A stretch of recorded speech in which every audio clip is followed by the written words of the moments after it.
Bienvenidos a La Alternativa. Cuando en 1990, desde el entorno más cercano al presidente Pujol, se ideó el llamado Programa 2000, un plan detallado de construcción nacional que afectaba a todos los ámbitos de la vida civil catalana, los medios de comunicación fueron, lógicamente, muy tenidos en cuenta. Se trataba de construir nación a partir de las herramientas disponibles entonces, básicamente los medios audiovisuales públicos de ámbito autonómico. Se aspirava igualmente a crear un espai català de comunicació que facilitara un estado de opinión nacional o nacionalista en el medio plazo. En ese diseño, por pura lógica, la idea de dar voz en pie de igualdad a una Cataluña no nacionalista no entraba en juego. ¿Cómo iba a entrar si se trataba de que con el tiempo el nacionalismo fuera hegemónico en Cataluña? Hoy, 30 años después de ese proyecto 2000, un proyecto exitoso en muchos de sus objetivos, hacen falta herramientas comunicativas para compensar ese desequilibrio a favor del nacionalismo y mostrar en toda su riqueza la variedad de puntos de vista que hoy existen dentro de lo que conocemos como la Cataluña constitucionalista. Y ahí es donde este programa, que escoge como nombre La Alternativa, va a intentar, con toda modestia pero con toda la ilusión, aportar su granito de arena. Así que en eso estaremos cada domingo a las 10 de la noche aquí en TVCAT. Se nos hace ya tarde y queremos empezar. Nos ponemos desde este mismo instante manos a la obra.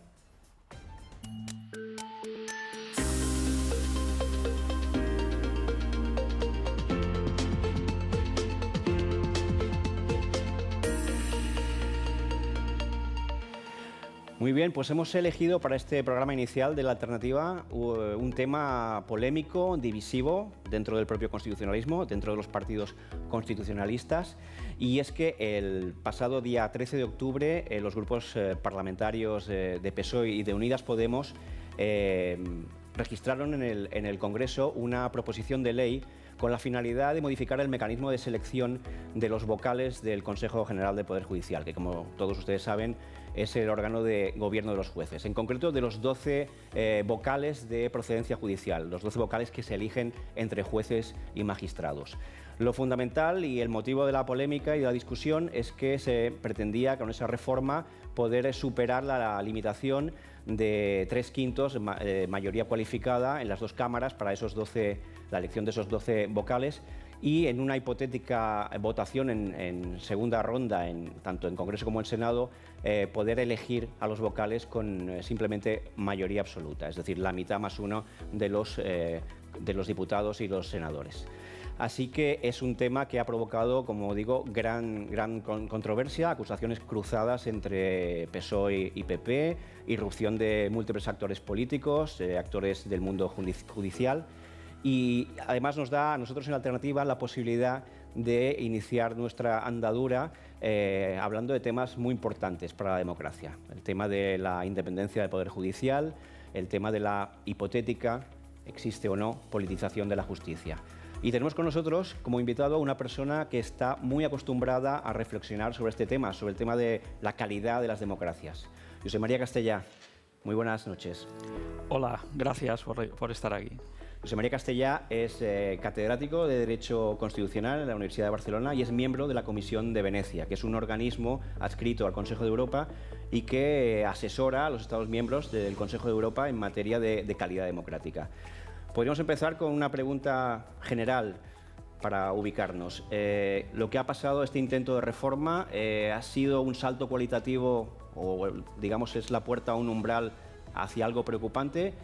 ¿O por contra, la politización de la justicia es un elemento que está ahí en la vida democrática española, quizá un punto débil, por otra parte, en una democracia bien considerada? Por ejemplo, en el último índice de Freedom House, España puntúa con un 92 sobre 100, y en la cuestión del Estado de Derecho recibe 4 puntos sobre 4, el máximo, aunque se dice que ciertamente el Consejo de Europa se ha ido quejando por el hecho de ese mecanismo de elección de los vocales, de los 12 vocales de procedencia judicial a partir del legislativo. ¿En qué situación estamos, José María? La polémica sobre la politización del Consejo General del Poder Judicial está al menos desde 1985, que es cuando se reformó la primera ley que desarrollaba la Constitución, designando a todos los componentes del Consejo General del Poder Judicial por ambas cámaras del Parlamento. Desde entonces ya está ese riesgo al que apuntaba incluso en el año 86 la sentencia del Tribunal Constitucional. lo que hemos visto a lo largo de todo este tiempo es que los partidos políticos han seguido y no han enmendado para nada ese riesgo, al contrario, han caído, digamos, en él reiteradamente, pero es bien cierto que lo que ha ocurrido en estos últimos días, lo que nos pone en evidencia es, al margen de que esto sea o no una tormenta de verano en otoño, es decir, de que pasada la moción de censura las cosas puedan volver a su cauce, al margen del hecho puntual en sí, sí pone en evidencia un hecho más profundo, que es, por una parte, el intento de ir más allá, de apretar el acelerador en una cuestión tan polémica de permitir a los partidos, por una mayoría absoluta, acabar decidiendo la composición de una parte importante del Consejo, y por esto, frente a esta situación, me temo, las instituciones europeas, sea del Consejo de Europa, sea de la Unión Europea, han querido frenar en seco esa tentación al margen de su factibilidad o no.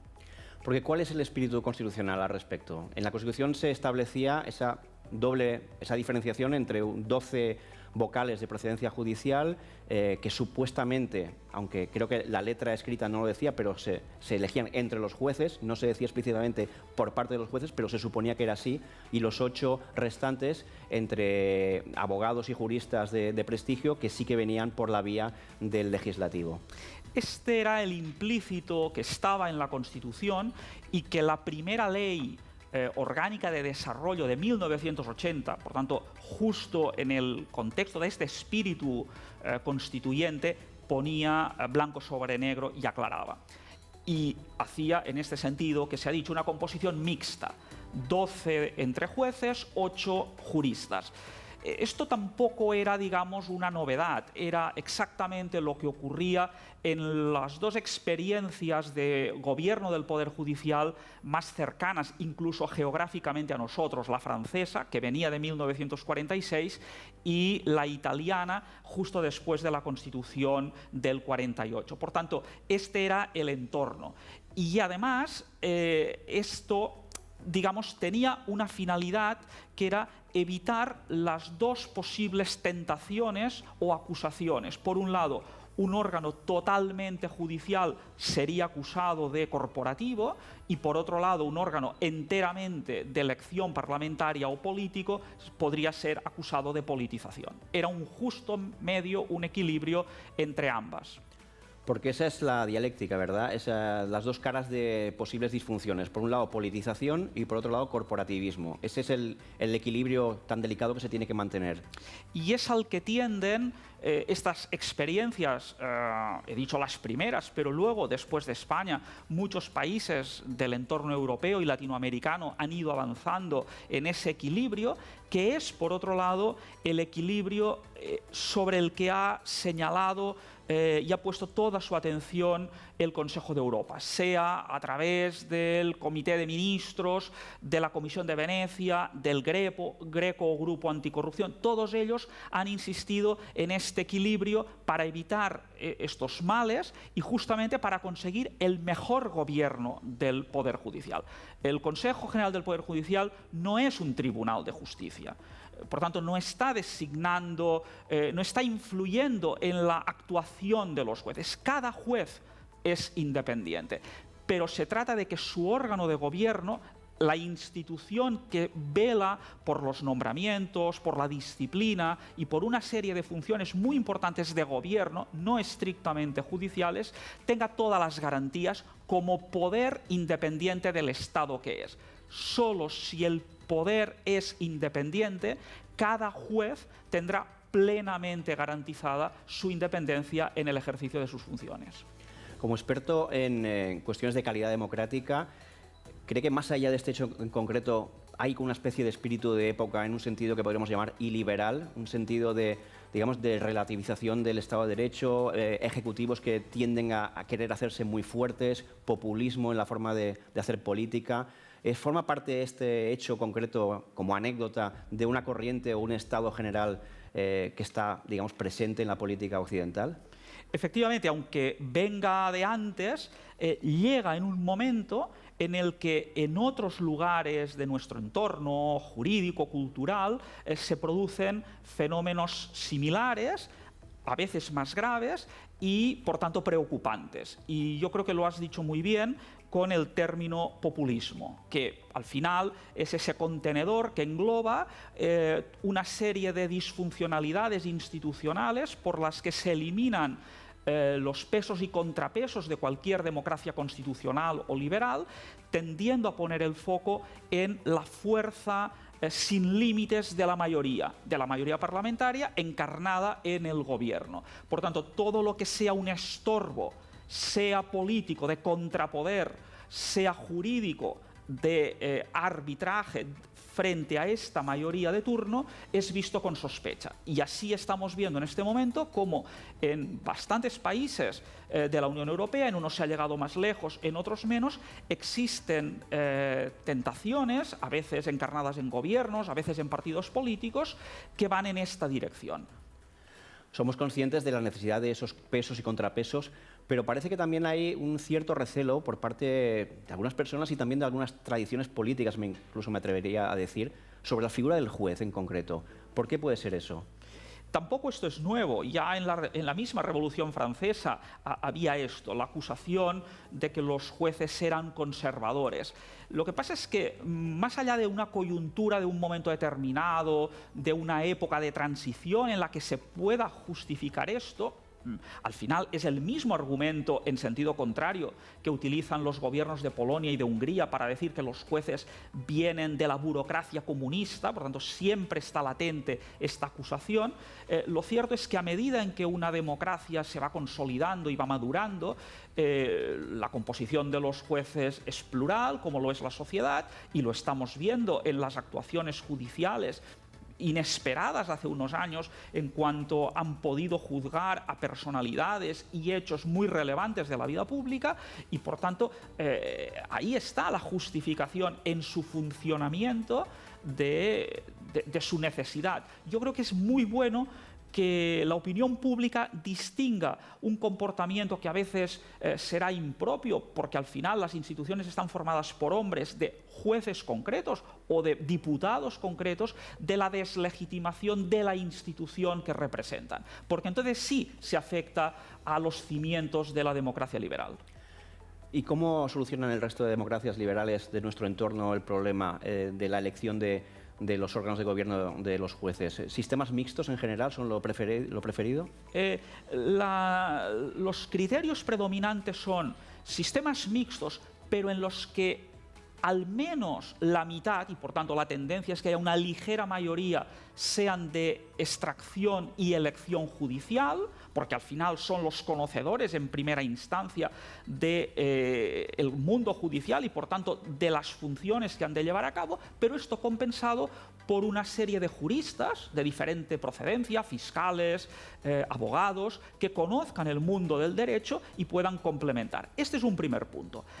Segundo, cuando se trata de la parte parlamentaria, aquellos que se eligen por las cámaras, la exigencia de mayorías cualificadas, que ningún partido pueda imponer, utilizando la mayoría de turno, a sus candidatos y, por tanto, hacer que sea una correa de transmisión del legislativo y del ejecutivo en el judicial. Y tercero, para evitar que la oposición pudiera en un momento determinado bloquear esta composición plural, se crean mecanismos de antibloqueo. Y los mecanismos de antibloqueo no consisten tanto en bajar las mayorías. Cuando se bajan es porque la inicial era de 2/3 y luego se baja a 3/5, por tanto es el caso, digamos, el punto de partida de España, sino de buscar que otros actores de la sociedad civil, de los colegios de abogados, puedan hacer sus propuestas y puedan, por tanto, neutralizar esa presión política que se da sobre la elección. Josep María, usted pertenece a la Comisión de Venecia, que, como he dicho antes, es un organismo que cuida temas de calidad democrática. Justamente ahora se acaba de publicar una guía para la celebración de referendos y que de alguna manera es un toque de atención a las aspiraciones del independentismo. ¿Es así? Lo que se ha hecho es actualizar una guía que se hizo en 2006 a la luz justamente de tantos acontecimientos y de tantos referéndums que se han celebrado y aprendiendo de estas experiencias, pensemos en el Brexit o en Italia. Y lo que hace ahora es afirmar en primer lugar que los referéndums tienen lugar en el contexto de democracias representativas, no son alternativas al Parlamento y a los gobiernos y a sus pesos y contrapesos. Segundo, que hay que evitar la influencia de los gobiernos sobre los referéndums. Y tercero, que los referéndums funcionan allí donde lo prevé la Constitución. Por tanto, es una decisión de cada Constitución el elegir o no celebrar referéndums. Si se hace, entonces deben cumplir con el ordenamiento jurídico, deben someterse a las garantías de un órgano imparcial, de una comisión de supervisión, y se dice expresamente que a la regla general de que los referéndums no han de tener un quórum de votos, basta la mayoría, existen referéndums muy especiales, constitucionales, y ahí se está pensando efectivamente en uno como el de secesión, donde ahí sí, si se celebran, puede admitirse una mayoría más alta precisamente por la importancia de este tipo de decisión. Y finalmente, usted forma parte de la Junta Directiva del Club Tocqueville. ¿Qué es el Club Tocqueville y cuál es su actividad? El Club Tocqueville es un grupo de personas que nace en Cataluña para reunir y para reflexionar sobre la democracia constitucional, y nace aquí justamente porque Cataluña y Barcelona se convierten en un epicentro de esas tentaciones populistas que estamos viendo. Y por tanto, es bueno reflexionar, es bueno tener ideas, no para el combate político, sino en un plano prepolítico, que es reconstruir la opinión pública, reconstruir el espacio político en unos valores de respeto al sistema representativo, a la monarquía parlamentaria, al Estado autonómico, a la europeidad de Cataluña, es decir, a reflexionar sobre todos estos puntos sin una intención de bajar a la arena política, sino de buscar entre todos cómo reconstruimos esto que ha quedado tan erosionado en nuestra democracia. José María Castellà, muchísimas gracias por estar aquí con nosotros. Gracias y hasta a la vosotros. próxima. Únicamente yo creo que es contraria a la Constitución. El magistrado se basa en la sentencia 108/1986 del Tribunal Constitucional contra la reforma del sistema de elección de los vocales del Consejo en el año 1986. El Tribunal Constitucional dictó en esta sentencia que el sistema de elección de vocales sería acorde a la Constitución si lograse evitar que se convirtiera en un mecanismo de traslación de lo que es el mapa de mayorías parlamentarias. De todo esto, ¿qué subyace? Pues una clara intención constitucional de evitar todo aquello que pueda parecerse a un intento de politización del Consejo General del Poder Judicial. De este modo, y apoyándose en la misma sentencia del Constitucional, el Foro Judicial Independiente cree que la reforma que el PSOE y Unidas Podemos han impulsado en el Congreso podría ser inconstitucional y creen que el sistema de elección del Consejo General del Poder Judicial debe ser de designación mixta. Todavía se politizaría más, incluso podría ser inconstitucional. Tenemos el sistema más riguroso de Europa, es por mérito y capacidad. Y hay quienes se dedican a desinformar, a inquietar a la sociedad española y, lo peor, a utilizar un elemento de la política nacional para confundir en Europa. Es una propuesta que deja fuera a Podemos, es un partido que no corresponde a lo que el Partido Popular entiende como partido de Estado. Para Sánchez e Iglesias, la separación de poderes consiste solo en separar los jueces que les gusta de los que no les gusta. Un diálogo que debería de poder terminar con el bloqueo inconstitucional del Consejo General del Poder Judicial, que hace ya 2 años que debería de haber sido renovado, de acuerdo con nuestra Carta Magna. No solamente no han sido renovados sus miembros, sino que ese Consejo General del Poder Judicial lleva 2 años tomando decisiones que no debería de hacer en este contexto. Bueno, pues ya hemos visto más o menos la evolución de del tema desde el principio hasta este momento. Primero, bronca política entre el PSOE y el Partido Popular, y vemos aquí este último corte de Cristina Narbona, un intento ya de aproximación, y el jueves pasado se produjo, coincidiendo con el final de la moción de censura, también unas declaraciones del presidente del Gobierno en ese sentido, en el sentido de poder llegar a un acuerdo con el Partido Popular para desactivar, digamos, el problema o desbloquearlo, mejor dicho. Y para ello tenemos, para seguir hablando de esta cuestión que nos interesa hoy, a nuestra primera mesa de debate aquí en La Alternativa. Tenemos con nosotros a Montserrat Nebrera. ¿Qué tal? Buenas noches, ¿cómo estás? Buenas noches. Montserrat Nebrera es catedrática, ¿verdad?, de Derecho Constitucional, exacto, y política también. Lo fui. ¿Lo fuiste? Bueno, nunca se deja de ser, ¿no? De alguna manera. Nunca se deja, es verdad. Tenemos también a Manuel Leiriz, que es juez, es directivo de una de las asociaciones más importantes de la Judicatura, la Asociación Profesional de Magistrados, ¿verdad? De la Asociación Profesional de la Magistratura. De la Magistratura. Sí. Y tenemos a Sonia Reina, que es jurista y que es miembro de la Junta de Sociedad Civil Catalana. Buenas noches. Buenas noches, Sonia. Pues bueno, yo os quiero pedir primero un aterrizaje según vuestra perspectiva de este tema. ¿Qué evaluación hacéis del problema y en qué situación creéis que está? Una primera aproximación general. Empezamos con Montserrat, por ejemplo. Sí, tenemos desde siempre una polémica respecto de quién debe elegir al órgano que gobierna a los jueces y es sabido que en derecho comparado hay todo tipo de posibilidades. La nuestra es una de ellas que deja una parte abierta y sobre esa parte abierta ahora tenemos una polémica muy encendida porque los consensos necesarios para llevar a cabo la elección pues no se producen. Yo creo que la solución, evidentemente, no ha sido nunca el cambiar las leyes para acotar las mayorías, hacerlas más pequeñas. Tampoco creo, de todas maneras, que sea factible que el órgano de gobierno de los jueces se gobierne él solo a sí mismo y que, por tanto, decida todo la propia magistratura, por una razón esencial, y es que es el único poder en una separación de poderes, tal y como la planteamos en el Estado de Derecho, que tiene la posibilidad luego de pronunciarse a través de las sentencias y, por tanto, sería... Aquellos que critican el activismo político, que no soy yo, dirían que no tendrían ningún tipo de, control, ¿no? El hecho de que el Parlamento, como las Cortes Generales, como órgano de representación popular, tenga algo que decir y decida, por lo menos en las ternas que los jueces presenten, yo creo que es una buena solución. Lo que hay que activar inmediatamente es la responsabilidad de los políticos, porque la parte que les toca la tienen que cumplir.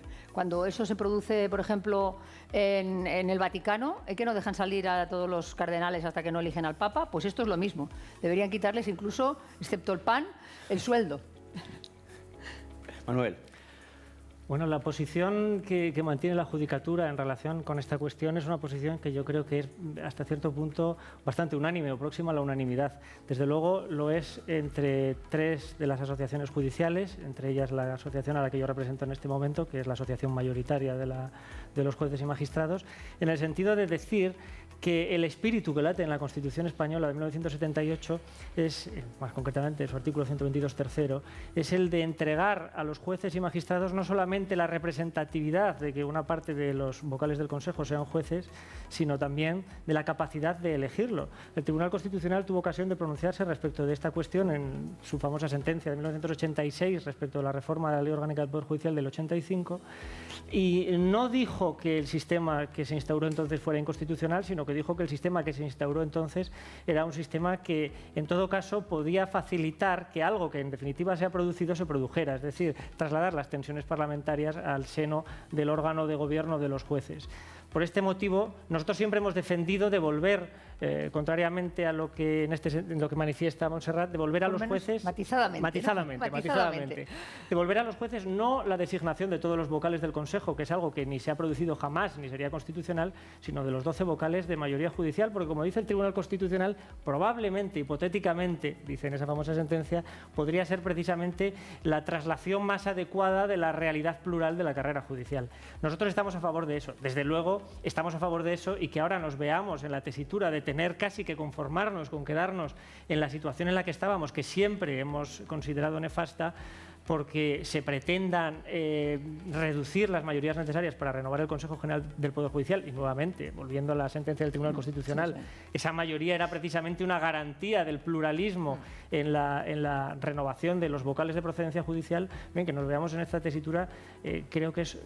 Voy a utilizar una expresión casi dramática, pero creo que es sobrecogedor y así lo consideramos no solamente los jueces y magistrados mayoritariamente, sino creo que está claro que las instituciones europeas se están manifestando en este mismo sentido y las asociaciones judiciales europeas. Creo que, bueno, que es una cuestión compleja, discutible, pero no me parece discutible esta última reforma en modo alguno. Sonia. Pues como ves, con las intervenciones de Manuel y de Montserrat, lo que sí que está claro es que en todo el mundo jurídico, y no diríamos el 100%, pero sí, por ejemplo, el 99%, hay un consenso de que el Consejo General del Poder Judicial debe ser elegido en parte por los propios jueces. Sí que es cierto que luego el cómo se instrumenta esa elección, ahí sí que es un debate que todavía está por hacer.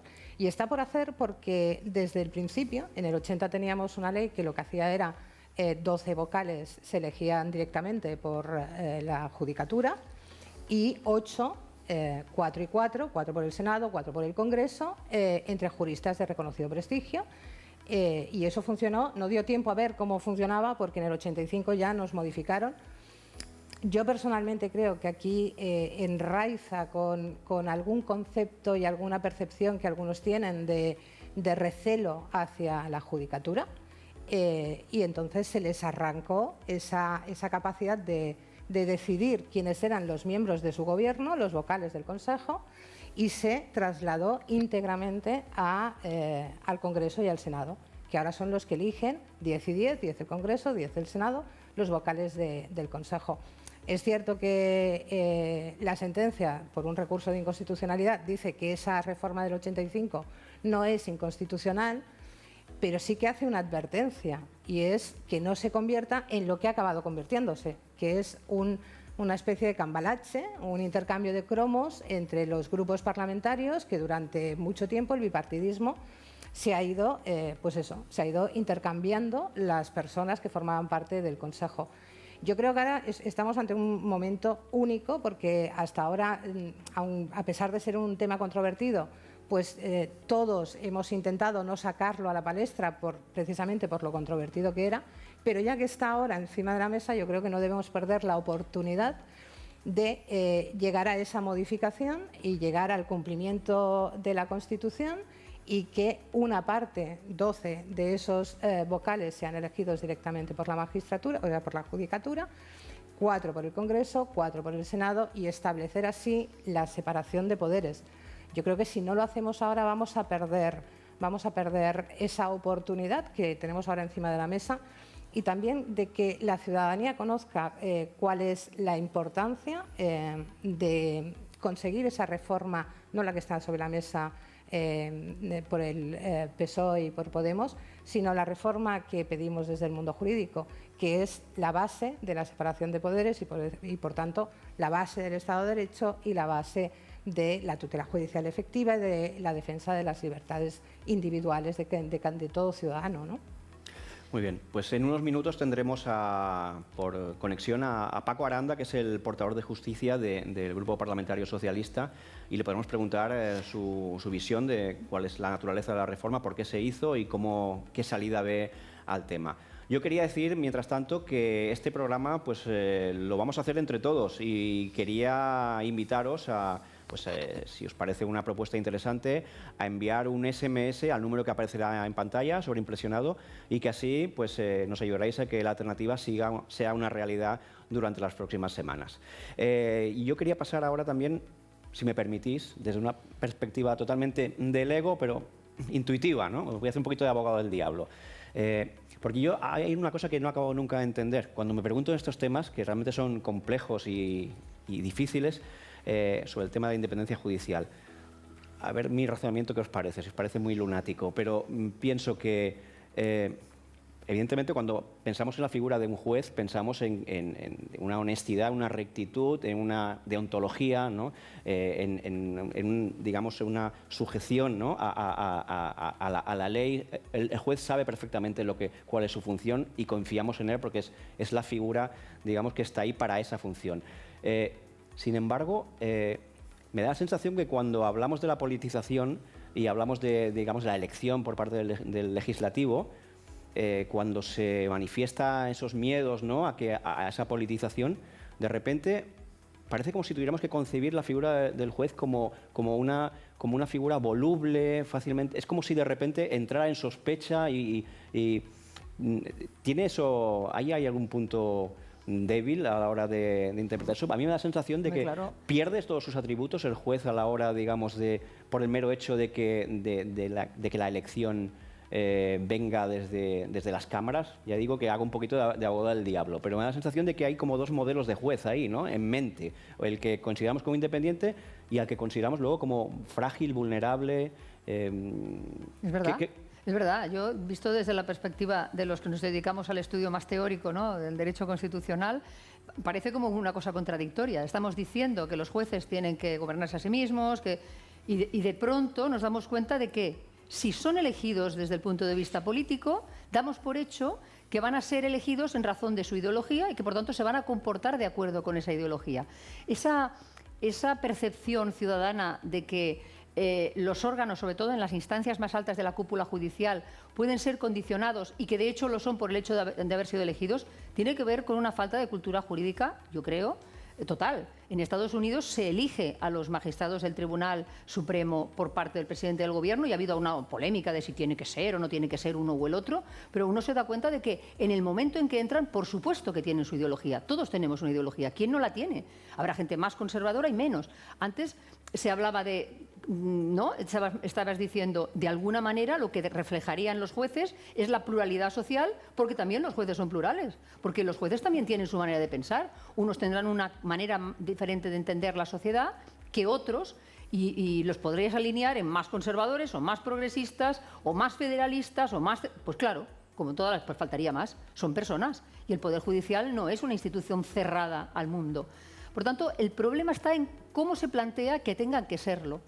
Y sobre todo en esto que antes nos decía Sonia, en el modo penoso en el que parece un intercambio de cromos entre partidos políticos, de los que además los grandes parece que no tienen que comentar nada con los demás, y si lo comentan parece que sea un horror, y por tanto se van haciendo mutuos vetos. Yo creo que la pregunta encierra, en cierto modo, una concepción del Poder Judicial que se ha extendido y que tiene que ver con una supuesta ajeneidad o alejamiento por parte de los jueces de lo que es la vida. Son jueces, es la vida. Por eso hay una cúpula judicial, por eso hay unas apelaciones, por eso hay unas instancias europeas para volver a revisar casos.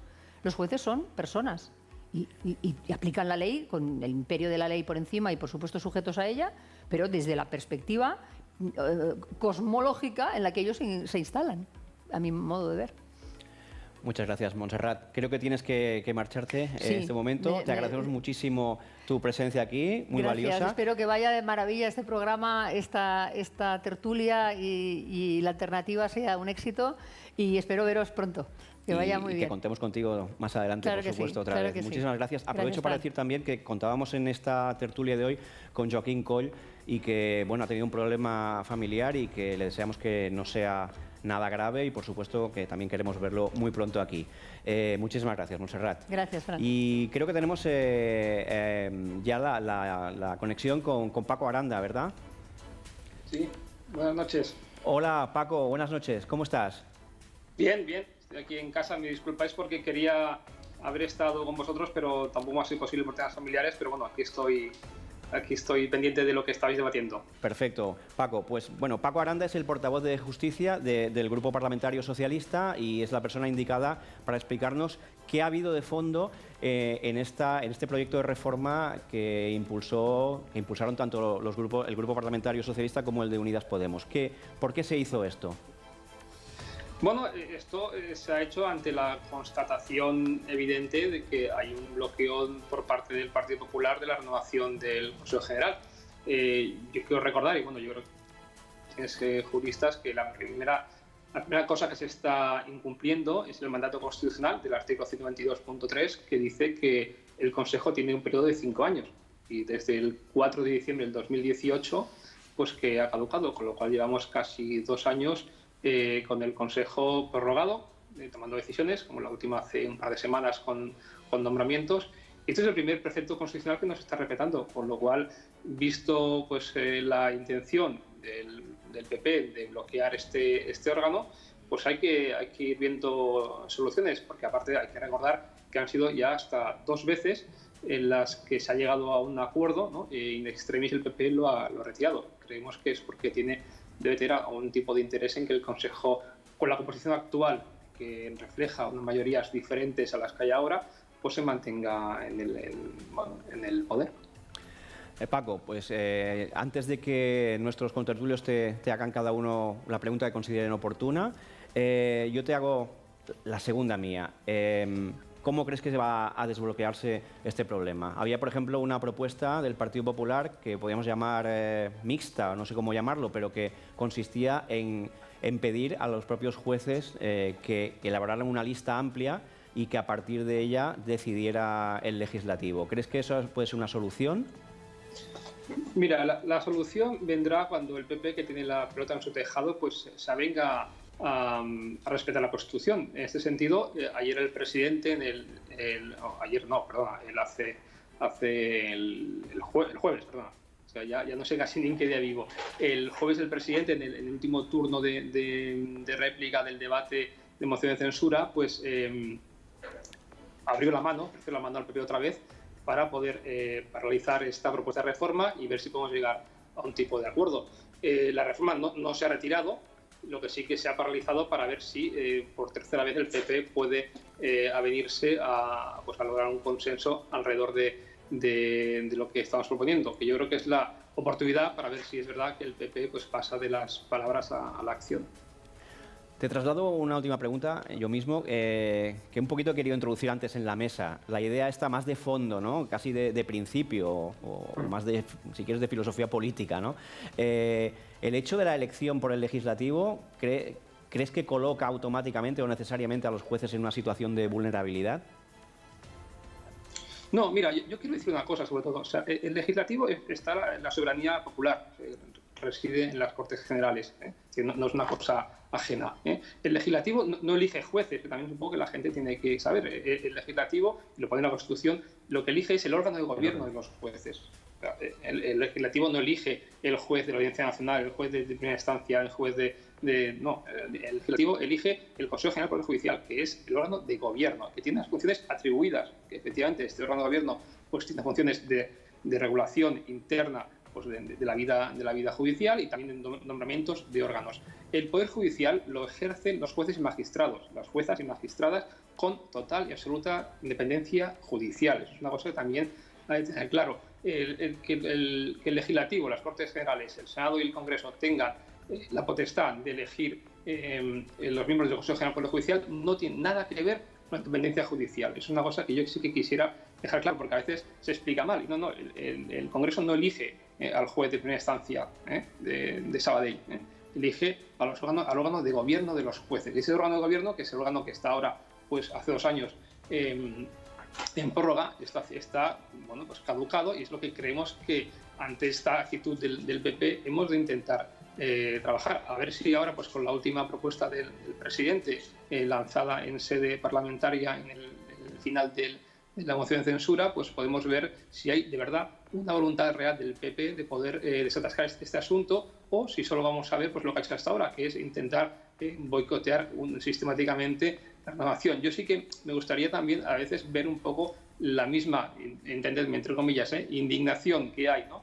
O indignación o críticas, por no ser tan duro, ¿no? Con la propuesta lanzada por los grupos que dan soporte al gobierno, con la actitud del PP, porque hasta ahora este debate tampoco lo hemos tenido. O sea, ¿quién se posiciona ahora mismo diciendo claramente que es intolerable que el PP se oponga a tener una mayoría para renovar el Consejo General? ¿Queréis hacer alguna pregunta a Paco Aranda, Manuel o Sonia? Una valoración, más que una pregunta, si me lo permitís. Sí, yo le haré una pregunta luego. Pues adelante, Sonia, si quieres. Pues adelante mejor, Sonia. ¿Sí? Sonia. Tú. Vale, buenas noches, Paco. Yo te quería preguntar, porque estás hablando de la reforma, estás tirando también el tema del supuesto y presunto bloqueo del Partido Popular. Tenéis una reforma encima de la mesa desde febrero del 2020 que presentó Ciudadanos, en la que se establece, o sea, se pretende que 12 de los miembros del Consejo General del Poder Judicial sean nombrados por los propios jueces, que es lo que viene establecido en la Constitución.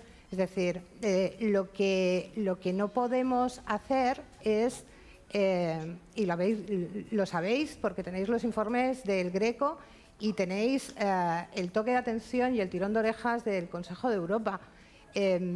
No puede ser que se vulnere la Constitución cambiando la mayoría de 2/5 a mayoría simple. Entonces, yo creo que en vez de estar en estas disputas típicas que lleváis muchísimo tiempo haciendo, quizás la propuesta que tenéis desde febrero de 2020 es una muy buena opción para despolitizar el Consejo General del Poder Judicial y cumplir lo que establece el 122.3 de la Constitución.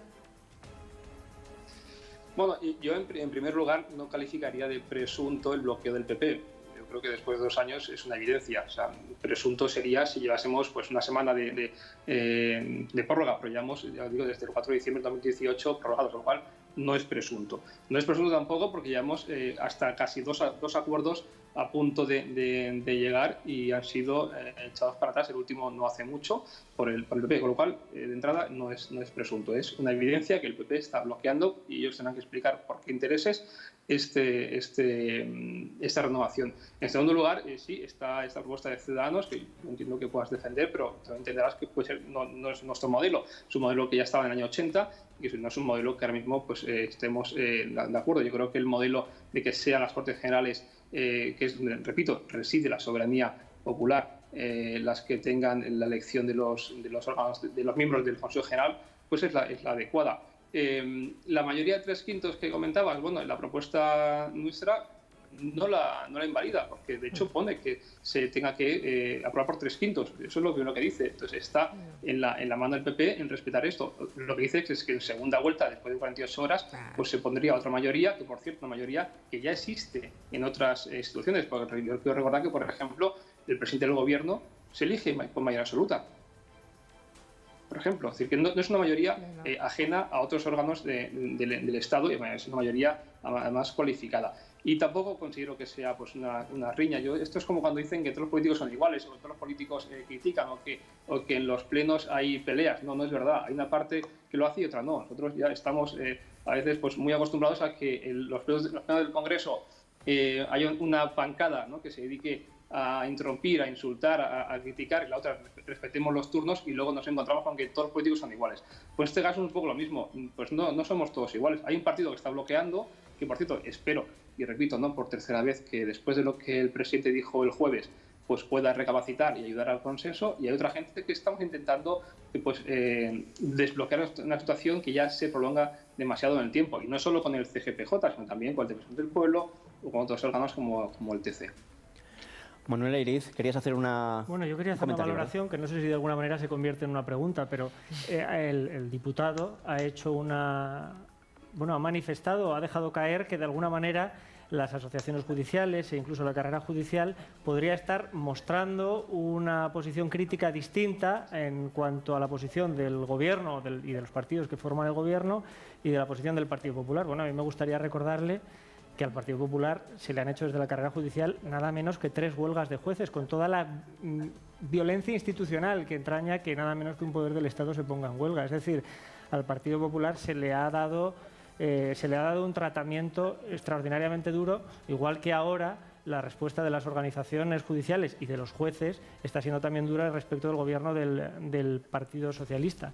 Pero por otra parte, me gustaría también plantear, y este es mi pensamiento, y esta es una evocación quizás romántica, pero que la democracia, por más que la representatividad del pueblo, la soberanía nacional reside al final en el Parlamento, de alguna manera se manifiesta en el Parlamento. La democracia es mucho más que un Parlamento. La democracia son una serie de principios y valores comunes y compartidos, y la democracia es un complejo institucional. Un complejo institucional que permanece cuando las personas que estamos hoy en uno o en otro sitio nos marchamos, y que por esa misma razón quizás el decir que por un bloqueo político que a lo mejor resulta que a nosotros no nos gusta nada, decir que por un bloqueo político cambiamos las reglas para la designación nada más y nada menos que de un órgano constitucional, con lo que esto implica en cuanto al atentado contra la apariencia de independencia de los jueces y magistrados, porque después, Fran, me gustaría retomar la pregunta que hiciste antes y que solamente ha podido contestar Montserrat, con lo que esto implica respecto de la apariencia de imparcialidad de los jueces y magistrados, repito, bueno, creo que es algo mucho más duro. Ni siquiera es lo del defensor del pueblo, porque es que resulta que además la ley orgánica que regula el defensor del pueblo prevé que a los 5 años el defensor del pueblo, si no se le renueva, cesa. Pero por alguna razón el legislador no consideró adecuado que los vocales del Consejo General del Poder Judicial cesaran automáticamente. Bien. A mí, ¿sabes qué me parece que sería adecuado? Pues que los vocales del Consejo General del Poder Judicial los eligiéramos los jueces. ¿Y sabes por qué? Porque los jueces elegimos a los miembros de las salas de gobierno de los tribunales superiores de justicia. ¿Y sabes lo que pasa? Que si el 5 de abril termina el mandato de la sala de gobierno, el 6 de abril hay elecciones y el 8 de abril toman posesión. Y por lo tanto la sala de gobierno sigue funcionando y en ningún momento se desprestigia porque realice actos que pudiéramos considerar deslegitimados porque hubiera expirado su mandato. Hay muchas cosas que se pueden decir, pero afirmar que por un bloqueo más o menos irresponsable de un partido vamos a hacer algo que el propio Tribunal Constitucional dijo que es de todo punto rechazable, porque ya consideró rechazable aquella reforma, pero la aceptaba un poco, porque había una mayoría de 3/5 para la designación de los vocales, digo, esto era una valoración personal, pero supongo que esta valoración puede ser respondida de alguna manera por el señor diputado. Sí, no, yo me quedo con la reflexión y creo que el tono de tu reflexión, me quedo con él, independientemente de que pueda estar de acuerdo o no. Yo creo que haces una reflexión con profundidad. Me quedo este matiz cuando decías lo de la apariencia, ¿no? Porque yo también hablamos de esto, ¿no? Yo no creo que la elección de los vocales tenga que ser automáticamente, pues, haya una consecuencia como que se burla esta independencia judicial. Por eso el matiz que dices de apariencia es importante de decirlo, porque yo creo que hay que dejar bien claro que no es así. Yo lo que digo es que, evidentemente, conozco pues, las huelgas que se ha hecho desde el Poder Judicial a los gobiernos del PP. Yo lo que digo es que este debate que estamos teniendo ahora, que es un debate legítimo, evidentemente, es una propuesta de dos grupos, o sea, es una propuesta que tendría que ir pues, a una tramitación parlamentaria, evidentemente pues, sujeta a lo que las mayorías del Congreso tengan a bien, ¿no? Pero este debate yo lo he echado en falta en estos 2 años para poder desbloquear esta situación, porque yo creo que sí, lo que sí que todos podemos estar de acuerdo y quizás poner un punto de mínimo común denominador es que no podemos tener un órgano de gobierno de los jueces caducado y tomando decisiones, porque aparte esta es otra cosa. La otra parte de la propuesta es qué puede hacer un órgano de gobierno caducado, qué tipo de decisiones puede tomar. ¿Puede tomar decisiones como las últimas de nombrar jueces del Supremo, por ejemplo? ¿O puede solo limitarse a hacer pues, nombramientos o decisiones más de la logística diaria del órgano de gobierno? Pues antes de despedir a Paco Aranda, Manuel quiere hacer un pequeño matiz. Solo y desde el más absoluto respeto a la diferencia que nos sitúa a los jueces respecto de los políticos, porque yo creo que el principio de separación de poderes es elemento esencial para que un sistema democrático se desarrolle con normalidad, pero se dará cuenta que usted, a lo largo de su primera intervención, hizo una manifestación de la que cada cual puede pensar lo que quiera, pero que está claro que da una idea de cuál es la razón de esta reforma.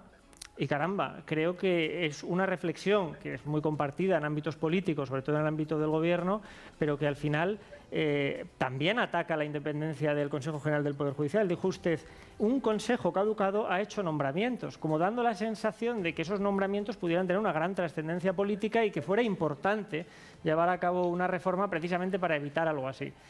Esto sí que es una manifestación que querría hacer porque yo creo que pone de manifiesto hasta cierto punto que sí que hay un interés político por encima del interés institucional que se quiere manifestar cuando se habla de ese fin elevado que es evitar la paralización de la renovación del Consejo.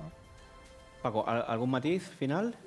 No, bueno, yo esto lo decía en el sentido de constatar que hay un órgano de gobierno, pues un mandato desde el 2018 que tenía que haber caducado y que, digamos, continúa con su gestión. Simplemente quería trasladar esto, que yo creo que, no sé si es una anomalía, pero yo creo que cualquier órgano de gobierno de cualquier empresa, de cualquier institución que esté caducado, pues yo creo que pues, no sé si la continuidad más allá pues, de la gestión diaria o logística pudiese ser muy bien entendida. En todo caso, evidentemente, como comentaba el juez, yo como diputado respeto absoluto por la independencia judicial, la separación de poderes, faltaría más. Yo creo, y además me quedo también con lo que decías en la anterior intervención, lo de la democracia, ¿no? Que la democracia es algo más, es un conjunto de cosas. Yo creo que cada uno también tiene que hacer su tarea. Yo la tarea de los jueces, evidentemente, es básica para este país. También lo es la tarea de los diputados y del legislador y de asumir nuestras responsabilidades como las que tenemos. Yo creo que una responsabilidad nuestra es asumir los retos que nos da y sobre todo cumplir el mandato constitucional que yo creo, y es mi opinión humildemente, que ahora mismo no se está respetando. Pues despedimos ya a Paco Aranda, portavoz de Justicia del Grupo Parlamentario Socialista. Muchísimas gracias por atender esta llamada de La Alternativa y hasta la próxima. Muchas gracias, buenas noches. Buenas felicidades noches por el programa y espero que os vaya bien. Nosotros también lo esperamos. Por eso decimos que si enviáis un SMS al número que aparecerá en pantalla, pues ayudaréis a que este programa pues siga emitiéndose. Y Manuel Ayriz quería retomar una cosa que, ¿verdad? Un tema anterior. No, pero muy brevemente, porque creo que es el que más me atañe de una forma personal, porque yo soy juez, yo no soy vocal del Consejo ni aspiro a serlo. Es decir, yo soy juez que mañana me iré a mi juzgado y me iré a poner sentencias o me iré a instruir causas, pues tiene un juzgado mixto en lo que nosotros llamamos una trinchera.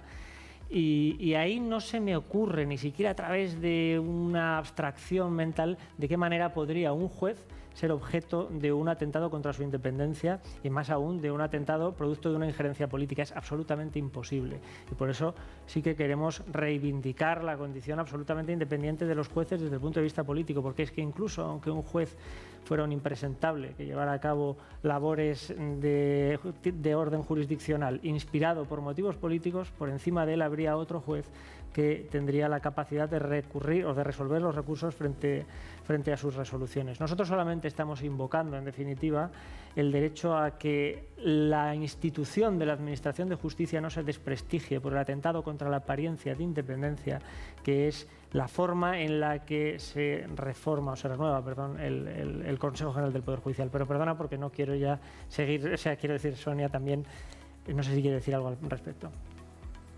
Sí. Ah, perdón. Sonia.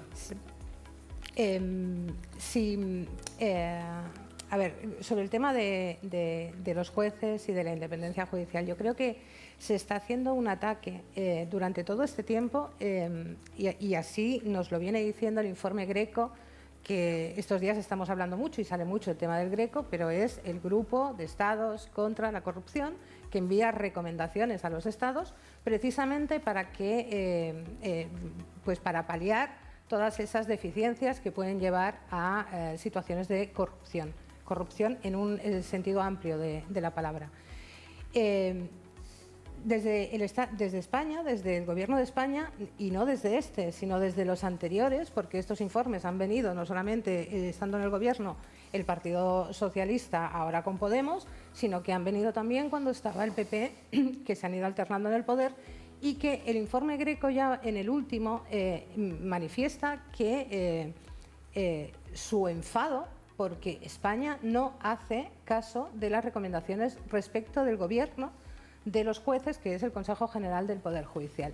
Y además lo dice no solamente porque, o sea, deja claro que evidentemente los jueces son independientes, pero que tienen que parecerlo también. Y en España durante muchísimo tiempo, y más en esta última época, hemos sufrido en justicia un desprestigio desde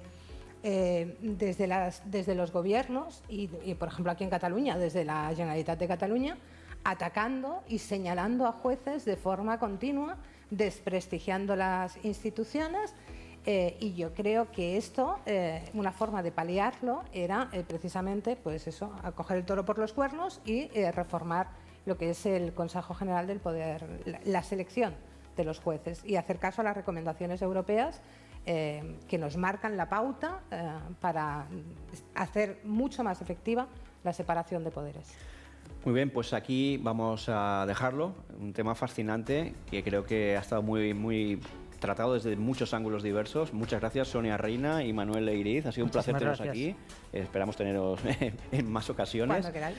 Y vamos a pasar a nuestra pequeña sección de cierre, que es lo que llamamos píldora económica, a cargo del profesor Ferran Brunet, que nos dará cada semana una visión de algún elemento de la economía en Cataluña. Será para ya ir acabando el programa.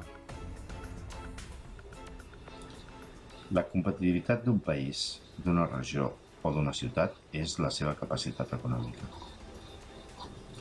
La competitivitat es calcula amb indicadors de producció, exportació, atracció d'empreses i inversions estrangeres, entre altres. Doncs bé, segons dades de la Comissió Europea, la competitivitat de Catalunya entre les 281 regions europees ha passat de la posició 103 al 2010 a la posició 161 al 2019. Ho veiem en el gràfic. O sigui, en una dècada de procés, la competitivitat de Catalunya ha perdut 58 posicions. I, ull, la Comunitat de Madrid està en la posició 98. Catalunya, 161. Madrid, 98. Allò que els separatistes foragiten tan bé, ho atrau Madrid. Altrament, el mateix ha passat amb el centre de Catalunya, en Barcelona. Entre les ciutats europees, el 1990, Barcelona era en el lloc 11. En l'embranzida d'inversions arran dels Jocs Olímpics, el 2010 assolia la posició 4. Però el 2019 havia retornat a la posició 11. I és el retorn al Titanic. Aquesta davallada de la competitivitat de Catalunya sintetitza el cost que els catalans paguem pel procés. El procés ens roba. El procés ens ha robat les institucions catalanes, segrestades pels separatistes. Ens ha robat la competitivitat, l'enteniment, la llibertat, els diners, l'ocupació, el futur. Ens ha dut a la decadència. Cal que els catalans aturem la decadència de Catalunya. Cal que els catalans, el 14 de febrer, votem constitucionalista. Muy bien, pues ahora sí que ya despedimos esta primera edición de La Alternativa. Ha sido un verdadero placer estar con ustedes y esperamos que la semana que viene, el domingo a las 10, pues vuelvan a vernos. No voy a compararme con lo que hizo, pero lo que hicieron los Beatles en ese enero de 1969, en que dieron un concierto en la azotea y al acabar dijeron: esperemos que hayamos pasado la prueba. Nosotros, desde la modestia más absoluta ante esos monstruos, pues queremos creer que hemos pasado también la prueba y que estaremos con ustedes acompañándoles. Hasta la semana que viene.